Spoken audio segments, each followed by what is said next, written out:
Amigos de la comunidad de Oscuro Secreto, sean bienvenidos esta noche. Por lo regular siempre ponemos las advertencias en pantalla, pero en esta ocasión es necesario que me escuches. La historia que estás a punto de escuchar es considerada muy fuerte por los sucesos tan aterradores, pero sobre todo desgarradores que ocurrieron. Sé que muchos pequeños nos escuchan en compañía de sus familiares. Esta noche no, amiguitos. La emisión no es para ustedes. Pronto saldrá una nueva historia que podrán compartir con los mayores de la casa. Por otro lado, si ya eres adulto, te recomiendo la mayor discreción posible. Si en algún momento te sientes incómodo, puedes regresar cuando recuperes la cordura o te sientas más tranquilo. Pero antes de abandonarme, no olvides dejarme tu pulgar arriba, comentarme qué te pareció y si aún no lo has hecho, suscríbete y activa la campanita. Eso nos ayudaría mucho. Esto no es una broma. Si no te gusta hablar de la muerte y menos ocurrida en pequeños, regresa después. Siempre te esperaré con los brazos abiertos. Estás escuchando Oscuro Secreto. ¿Están listos para esto?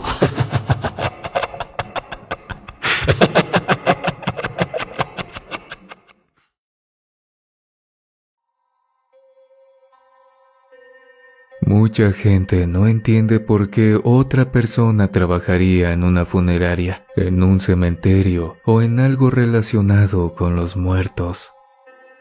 Sin embargo, la respuesta es fácil. Alguien tiene que hacerlo. Si a lo anterior le añadimos la posibilidad de ganar dinero, confirmamos que la cantidad de personas dispuestos a realizar actividades que involucran cadáveres es enorme. Además, seamos sinceros, el negocio de la muerte es un nicho al que nunca le faltan clientes.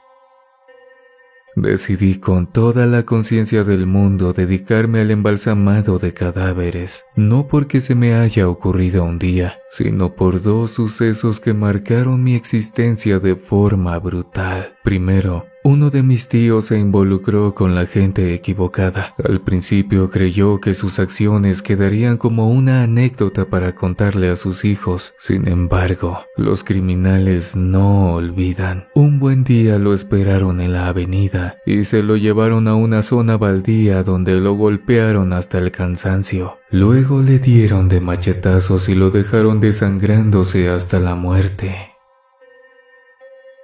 Tenía 7 años y ni por error me dejaron ver los periódicos en los que salió la noticia, ni las fotografías que le tomaron. Extrañamente, después de que se levantaron las actas y se efectuaron los procedimientos legales correspondientes, pude ver a mi tío descansando con tranquilidad en un ataúd de color azul marino, con olanes en tonos dorados. Incluso, a esa corta edad estaba consciente de que su fallecimiento fue terrible e imaginaba que se vería espantoso. Pero también tenía curiosidad, por eso me acerqué despacio al féretro, tragué saliva y me asomé. El hombre de apenas 28 años se veía como si estuviera dormido. Apenas se le notaba el rostro un poco inflamado, pero ningún rasguño delataba las cosas espantosas que le hicieron sus enemigos. Nadie se hubiera imaginado que en vida se portó mal y por eso otros delincuentes se encargaron de apartarlo del camino. Recuerdo que le pregunté a mi mamá si en verdad ese era mi tío, y ella dijo que sí. Luego cuestioné cómo le habían quitado las heridas del machete, y ella se echó a llorar. Así que mi papá me llevó al jardín y me explicó: hay un señor que se dedica a arreglar a quienes fallecen de forma complicada para que se vean bien, es decir, para que luzcan tal como sus familiares los conocen y no se queden con una imagen desagradable antes de sepultarlos. Saber eso me llenó de asombro y sentí que acababa de descubrir un mundo que hasta ese momento desconocía por completo. En cuanto pregunté por la forma en que lo conseguían, mi padre dijo, les ponen maquillaje y algunos productos que ocultan aquello que haría ver mal a los fallecidos. También los limpian y recurren a ciertas sustancias para que el triste recuerdo de sus últimos momentos no sea aún más difícil para la gente que los ama. La última cosa que pregunté fue, ¿cómo se llama a ese señor? Papá respondió, Embalsamador. jamás olvidé esa palabra, aunque todavía no decidía que a eso me iba a dedicar. Aún faltaban varios años para tomar tal decisión. Al cumplir una década de vida, mientras estudiaba el 4º grado de primaria, me hice amigo de Joaquín, un niño aplicado pero inquieto, con quien me llevaba muy bien. Un viernes después de la salida, faltando pocos días para terminar el ciclo escolar, él y otros compañeros se pusieron a jugar fútbol a las afueras del instituto y el balón voló hacia la calle. En un acto de heroísmo, Joaquín se ofreció a traer la pelota y corrió hacia la esquina, punto donde se hallaba el balón. Al recogerlo, su cuerpo se hizo lo suficientemente pequeño como para que un automovilista que giró en la calle no lo viera y lo arrolló sin poder evitarlo. Todos escuchamos el golpe y un grito lastimero. La mujer frenó de inmediato. Sin embargo, ya era muy tarde. Joaquín tenía la mitad del cuerpo girado hacia el lado equivocado y su rostro se hallaba cubierto de líquido rojizo. Ya no respiraba. Esa tarde entré en shock y no recuerdo casi nada. No sé si dormí o si me pasé la noche mirando el techo. Al día siguiente, se realizó un funeral en el que el llanto de su madre nunca se detuvo. La clase completa acudió para despedirlo. Algunos queríamos verlo, pero sus familiares mantuvieron el ataúd de color blanco completamente cerrado. Puesto que Joaquín era mi amigo cercano, fui con mis padres al cementerio para darle el último adiós. Ahí su madre abrió la caja y puso un beso en su frente. La imagen fue impactante. Mi amigo, siempre sonriente, tenía la mandíbula torcida y los dientes le sobresalían igual que a los caballos. Mostraba un párpado desgarrado y como consecuencia, el ojo amenazaba con salírsele. Su piel poseía una coloración morada y muchos raspones con sangre reseca. No lo podía creer. Ese no era mi compañero. Parecía un maniquí maltratado, demasiado viejo como para seguir usándolo. Volteé hacia mis padres y me eché a llorar. En tanto recuperaba la calma, Joaquín fue sepultado. Más tarde en casa, le pregunté a mi padre por qué a mi amigo no lo habían llevado con un embalsamador, y él me dijo que no sabía, que quizás sus padres nunca lo pensaron o que no conocían esa profesión. Pero luego añadió, a lo mejor no hallaron a alguien que quisiera trabajar con un cuerpo tan maltratado. Tuvieron que correr los años para que me fuera posible entender esa frase. A pesar de las circunstancias y con apoyo de una psicóloga infantil, logré terminar la primaria e ingresar a la secundaria. Ese nivel educativo no tuvo incidentes de importancia. Pero en la preparatoria llegó un evento cumbre en mi vida. Cuando nos preguntaron a qué universidad queríamos ir, dije que a cualquiera donde estuviera la carrera de embalsamador. Jamás lo había dicho en voz alta, aunque lo llevaba planeando desde hacía mucho tiempo. Mi familia se opuso de inmediato. Dijeron que esperaban una vida prometedora para mí, ya que mis notas eran envidiables, pero era incapaz de visualizarme como abogado, arquitecto o ingeniero. Les propuse intentar con medicinas y su opinión era rotundamente negativa a mi primera propuesta, y también les señalé que eso no me haría del todo feliz. Al final cedieron, comprendieron y me apoyaron. Así fue como estuve yendo del Estado de México a la Ciudad de México para formarme como embalsamador profesional. Sé que pocos se lo imaginan, pero para convertirte en esto, Hay dos caminos. Uno donde un embalsamador te comparte los conocimientos como si se tratara de un oficio, y el otro en el que se debe cumplir una tira de materias que incluye patología, anatomía, técnicas de restauración, fisiología, leyes funerarias y diversas cuestiones estéticas.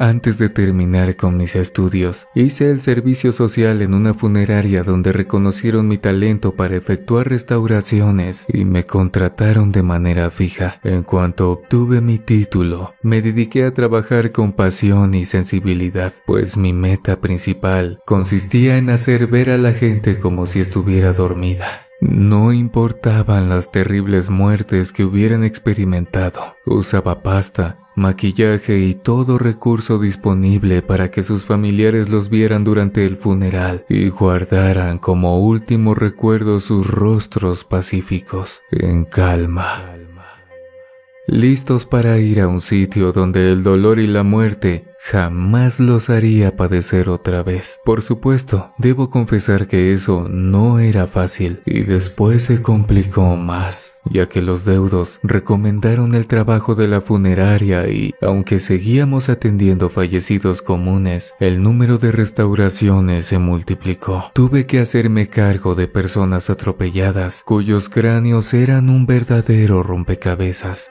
También recibimos cadáveres de gente que se suicidaba colgándose, de modo que arreglé la piel morada de sus caras, la marca rojiza de sus cuellos y engrapé sus lenguas inflamadas para ocultar el horror de su deceso. Esos exitosos trabajos, mismos que dedicaba a la memoria de mi amigo Joaquín, llegaron a oídos de muchas personas, entre ellas Minerva, la representante de una organización no gubernamental que se dedicaba a luchar por los derechos de los niños y la erradicación de la violencia contra ellos. Por desgracia, así como sacaban a un infante de un ambiente hostil, tenían que gestionar el sepelio de otro, cuya vida terminó demasiado pronto. Ahí es donde entró en juego la funeraria donde trabajaba. Acordaron un costo especial a cambio de publicidad y comenzamos a atender los tristes funerales de chiquillos que merecían mucho más que un ataúd bonito.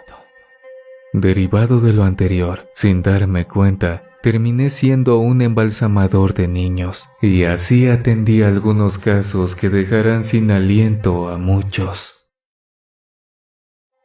Recuerdo más que nada a Wendy, una pequeña de 7 años que aceptamos a inicio de año. Ella falleció el 31 de diciembre en un hospital público, pero antes de eso, atravesó una situación que nadie debería jamás enfrentar. Su propia familia la utilizó en un ritual para conjurar un año de abundancia. Minerva me entregó un expediente y leí con horror las cosas que le hicieron.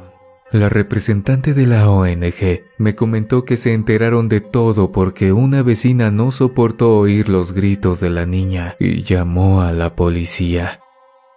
Una patrulla llegó e interrumpió los espantosos actos. Detuvieron a los malditos responsables y recogieron a Wendy, que, aunque resulte incomprensible, continuaba viva. Por supuesto, su diminuto cuerpo no fue capaz de superar tantas atrocidades ni de aferrarse a una vida que debió ser larga y llena de alegrías. De inmediato me pregunté cómo unos padres podrían dañar a su hija de esa manera. No obstante, Minerva me reveló una extensa cadena de delitos perpetrados por los involucrados, así como comportamientos que rayaban en lo patológico. Se denominaban satánicos, añadió apretando los puños, pero ellos mismos son una mierda. El padre fue recluido varias veces en un psiquiátrico, en tanto su madre tenía un diagnóstico de personalidad límite. Si bien el escenario era alarmante, al estar los orfanatos llenos de niños, la autoridad perdió el tiempo aplazando la recuperación de la pequeña. Tras unos minutos de silencio solemne, la mujer me compartió una foto de Wendy en vida. para que me sirviera de guía durante la restauración y se marchó para seguir atendiendo los asuntos judiciales de esta espantosa barbaridad. En cuanto se fue, analicé el archivo. Las fotos que contenía el expediente eran crudas. Sin embargo, al abrir la bolsa negra, sentí que el alma se me iba a los pies.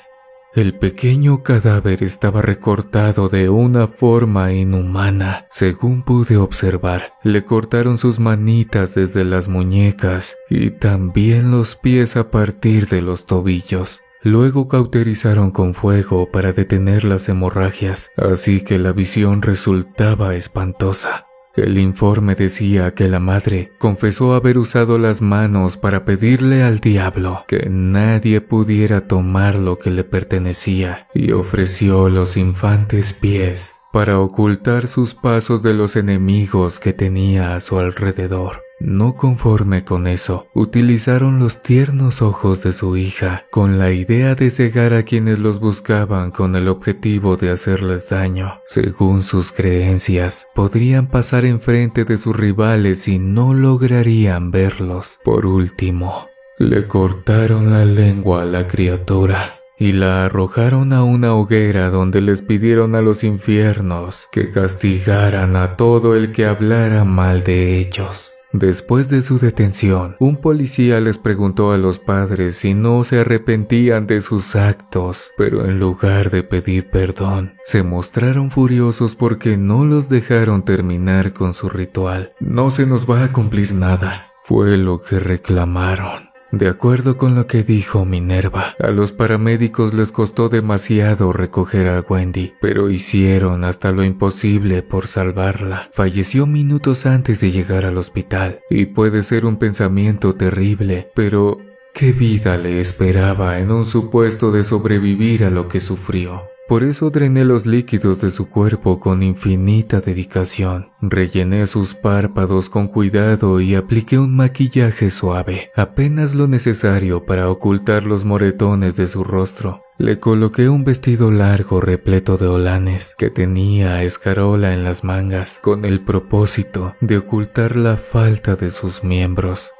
Cuando acabé mi labor, vi en el ataúd a un ángel dormido. Las fotos de su funeral llenaron las primeras planas de los periódicos. No cabía en la mente de un ser humano el que una chiquilla tan hermosa hubiera sido atacada de esa forma. Ese caso me quitó el sueño durante muchas noches. Tuve pesadillas horrendas donde yo era la persona a la que torturaban los padres. No obstante, jamás dejé de recordar que mis manos le permitieron irse de forma digna. Imaginé a su espíritu sonriendo, dándome las gracias y alejándose hacia un lugar mejor, escena que me permitió superar su recuerdo. En los meses siguientes continué con mi trabajo. Siempre es más fácil preparar a personas mayores que han tenido una larga vida y se fueron en calma con su familia, recordándolas y sosteniendo sus manos. Pero en este mundo, la muerte llega de formas diversas y a cualquier edad. Como el caso de Rogelio, él no tenía por qué morir. Sin embargo, el fin del camino le llegó de forma inesperada. Tras llegar del kinder e ingresar a su casa, una hoja del portón se desprendió debido al desgaste y cayó sobre él. Acababa de cumplir 4 años. El impacto de tantos kilos de acero le causó una muerte instantánea y destrozó todo el lado derecho de su rostro, pecho y abdomen. Nada pudo hacer el personal de la ambulancia cuando arribó al domicilio, solo ayudarles con el papeleo y recomendarles la funeraria donde yo seguía trabajando. Recibimos al niño por la mañana y me dediqué a cubrir las grietas dibujadas en su piel, antes de aplicar un maquillaje que ocultaría la coloración morada causada por el golpe. Desde el principio, me di cuenta de que el pequeño llevaba los ojos abiertos y estos emanaban un líquido constante, como si fueran lágrimas. Intenté cerrarle los párpados. No obstante, al cabo de un rato se le volvieron a abrir. Más tarde le puse un poco de pegamento y para mi sorpresa, no sirvió de nada. Decidí terminar el arreglo así. y luego contemplé usar unas grapas para sellar definitivamente, solo que algo se sentía extraño, y le pedí su opinión a don Gerardo, mi jefe. El hombre de unos 65 años pertenecía a la cuarta generación que se encargaba de la funeraria. Después de escuchar mi duda, tomó el teléfono y llamó a los padres de Rogelio, quienes llegaron una hora después con los rostros demacrados. Tienen que despedirse de su niño, les comentó don Gerardo. No quiere cerrar los ojos porque las cosas pasaron muy rápido. Él aún no entiende lo que pasó. Después de una crisis de llanto, el hombre y la mujer entraron a la morgue y caminaron hacia su hijo, puesto que ya había maquillado el daño. Ambos se sorprendieron y me agradecieron diciendo que parecía estar en medio de un berrinche, como esos donde miraba al techo sin hablarles. Después de eso, su padre comenzó a decirle: «Hola, hijo mío. Sé que estás pasando por algo extraño que te asusta tanto como a nosotros, pero no tengas miedo. Mamá y papá están aquí. Te prometo que no vas a estar solo. Debes ir hacia un lugar bonito. Búscalo a tu alrededor. Anda, Rogelio, camina hacia allá y no mires atrás. Quizá nos tardemos un poco. Sin embargo, nosotros te alcanzaremos cuando sea el momento. Por ahora ve a donde debes ir, descansa y no te preocupes por nada».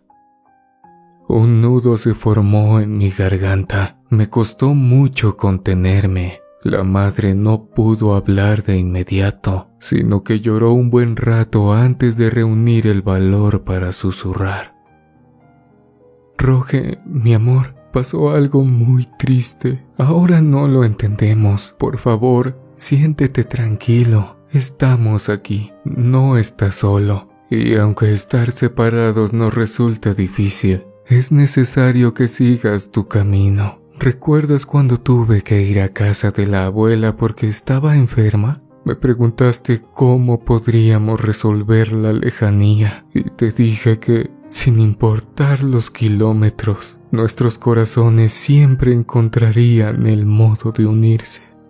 Así va a pasar en esta ocasión. Donde tú estés, a donde vayas, tu alma y la mía seguirán juntas, porque yo soy tu mamá y tú eres lo más preciado de mi vida».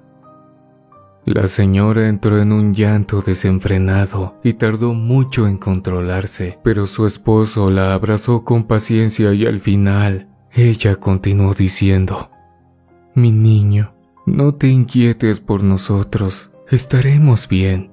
Puedes irte en paz. Esto no hará que nuestro amor por ti disminuya. Al contrario, te amamos hasta el infinito». Acto seguido, le cerraron los párpados a su hijo y me dijeron: «Gracias, ahora parece estar dormido». Esa fue la última vez en que le tuvimos que cerrar los ojos a Rogelio. Su funeral se realizó sin incidentes y me dejó un aprendizaje inexplicable, constituido por esos conocimientos que se transmiten de persona a persona en este negocio, pues los libros no contemplan los extraños secretos que oculta la muerte. Para mí, cada persona que llega a la mesa donde trabajo es invaluable. Jamás veo en ellas un número de cadáver, sino a un ser que merece respeto y una despedida honorable. No obstante, eso no implica que sea fácil restaurar rostros desfigurados, ni reconstruir cuerpos para ocultar la consternación de sus últimos minutos. En general, laborar con muertos es complicado, porque uno puede acostumbrarse al manejo de personas sin vida, pero en el ambiente de una morgue, a menudo reina una atmósfera tétrica, predispuesta al miedo y a los eventos anormales. De vez en cuando se abren las puertas de los refrigeradores, titilan, se apagan o se encienden las luces, se caen o se vuelcan cosas, se oyen pasos o voces ininteligibles e incluso hemos llegado a ver siluetas, brumas y sombras que se presentan por un segundo y nos hacen dudar de nuestra propia cordura. De todas formas, criminólogos, criminalistas, médicos forenses, restauradores y otros trabajadores del ramo sabemos que la energía funciona de formas desconocidas, así que quizás solo estamos viendo el efecto de la energía que el fallecido conserva dentro de su organismo y al liberarse es capaz de engañar a nuestros sentidos influenciados por tantas leyendas urbanas. Como sea, hay anécdotas que rayan en lo inverosímil y que yo mismo catalogaría como falsas si no me hubieran pasado a mí. Personalmente he visto cadáveres que mueven las manos, las piernas, la cabeza o presentan una erección. Esos son los famosos movimientos post-mortem y ocurren debido a los gases generados tras un deceso, así como a la respuesta de los nervios y tendones hacia la muerte. No obstante, tengo que mencionar a Nicolás, un niño de 6 años que falleció por asfixia. Sus padres lo trajeron para un servicio de maquillaje que pedían ocultar la coloración morada que generó un trozo de galleta atorado en su garganta. Al pequeño lo ingresaron por la tarde y el maquillaje sería en la mañana del día siguiente, así que lo depositamos en la mesa con el propósito de drenar los líquidos correspondientes y luego procederíamos a meterlo al refrigerador. No sé qué ocurrió, pero empecé a sentir mucho frío. Incluso vi mi aliento al respirar. Después, escuché un rechinido metálico que vino de la mesa donde estaba el cadáver cubierto por una sábana. Más adelante, vi un movimiento bajo la tela. Pensé de inmediato que era un clásico espasmo post-mortem, aunque algo me obligó a mantener la mirada fija. Transcurrieron varios segundos. Sentí una intranquilidad enorme y mi mente rogó para que no se volviera a mover. Claro está que mi petición no fue escuchada. La sábana se movió como si lo hubieran soplado desde abajo y luego subió empujándola por el torso completo. El niño se sentó despacio y cuando estuvo erguido, la tela se deslizó desde su cabeza hasta sus piernas. A mí, el corazón me latía sin control. Mi cerebro no era capaz de entender cómo había ocurrido aquello, pues ningún espasmo es tan fuerte como para sentar a un cadáver. Aún así, lo estaba viendo en ese instante. Pude haber hecho cualquier cosa, pero me quedé paralizado. Ni siquiera podía apartar la vista del chico. Solo veía su cabello alborotado, su cara morada casi negra y sus labios hinchados. Esperaba que volteara hacia mi dirección, que abriera sus ojos enrojecidos por falta de oxígeno y emitiera un grito aterrador, o que empezara a moverse de forma torpe para alcanzarme y hacerme daño. Mas no ocurrió eso. Se quedó ahí, estático, como lo haría cualquier otro muerto. Poco después regresó mi ayudante. Abrió la puerta y soltó una palabrota en cuanto vio al chiquillo sentado. Me miró y maldijo 2 o 3 veces más. Luego se dirigió a la mesa y recostó al pequeño igual que lo haría su padre antes de dormir. Usamos las máquinas de drenado y lo metimos al refrigerador tan rápido como pudimos. Su maquillaje se efectuó temprano y su cuerpo fue depositado en el cementerio local antes del atardecer. Hoy por hoy, sé que mi trabajo no es el más emocionante ni remunerado del mundo, pero soy consciente de que mi esfuerzo ayuda a que los familiares de los fallecidos sufran un poco menos y me permite honrar a mi amigo Joaquín. Por eso mismo, si tengo que ser fuerte y enfrentar casos tan escabrosos como el de Wendy, lo haré con toda la valentía del universo, pues si gente mala como mi tío se pudo ir con una imagen tan tranquila, las personas buenas se lo merecen con más ganas, sobre todo tratándose de un alma inocente como la de los niños. Historia investigada y escrita para Oscuro Secreto por A. R. García.